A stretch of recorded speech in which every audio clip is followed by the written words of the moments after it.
মুখটা খালি পাড়ে, ওই কারণে তো এই রাস্তায় জীবন দিতে হয়ে যাচ্ছে। কেনাকাটি করবো, আমরা তো ডাইল বাইতে খাইতে পারি না, কেনাকাটি করবো কিভাবে? 4 বছরের মাইয়া আছে, মাইয়া খালি ফোনটা কইতাছে মা আমাদের জামা আনো কিনা।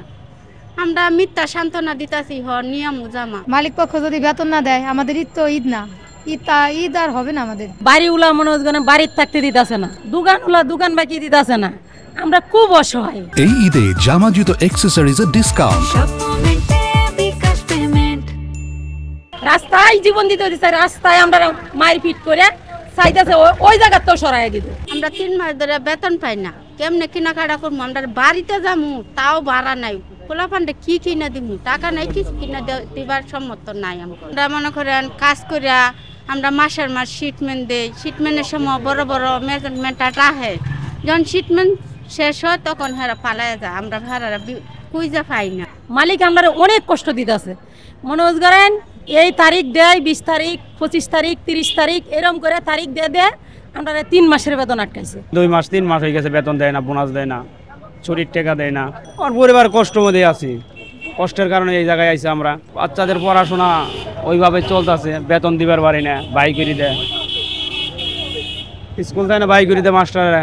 বাসা ভাড়াও 2-3 মাসের বাই বই গেছে। আরে ওরা গালাগালি করে দিতে হয়, গালাগালি করলে তো কিছু করার নাই, টেয়া না দিলে আমরা দিমু কইতে না। এখন পর্যন্ত কেনাকাটা করা হয় নাই, বেতন দেওয়া যায় কি করে, কিছু দিলে তো আমরা কেনাকাটা কিছু করে পোলা বানাই দিতে পারতাম। দাবি দেবো বলতে আমরা 3 মাস ধরে বেতন পাই না, এই বেতনের জন্য এখানে আছে। ঈদ নেওয়া পরিকল্পনা তো অনেক কিছুই ছিল, আর এখন থাইকেই বাকি কোনোটাই তো আর হবে না, যা পরিস্থিতি দেখতেছি। মালিক পক্ষ যদি বেতন না দেয়, আমাদের ঈদ তো ঈদ না, ঈদ আর হবে না আমাদের।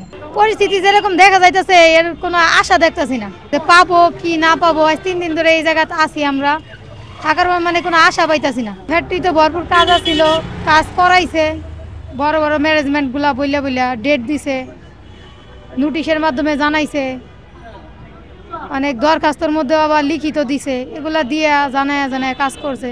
খারাপ তো লাগে না? টাকার জন্য বাড়িওয়ালা রুম থেকে বাইর করে দেয়, দোকানদারেরা চাপ দেয়, বাচ্চা স্কুল মাদ্রাসায় পড়ে, আগে বেতন দিতে পারি না, অপমান অপদস্থ হইতে হয়। এমনকি টাকার জন্য এবার আমার ছেলের পরীক্ষা পর্যন্ত দিতে পারি না। সরকার সে তো দেখতেছে, দেখে সে কি করতেছে।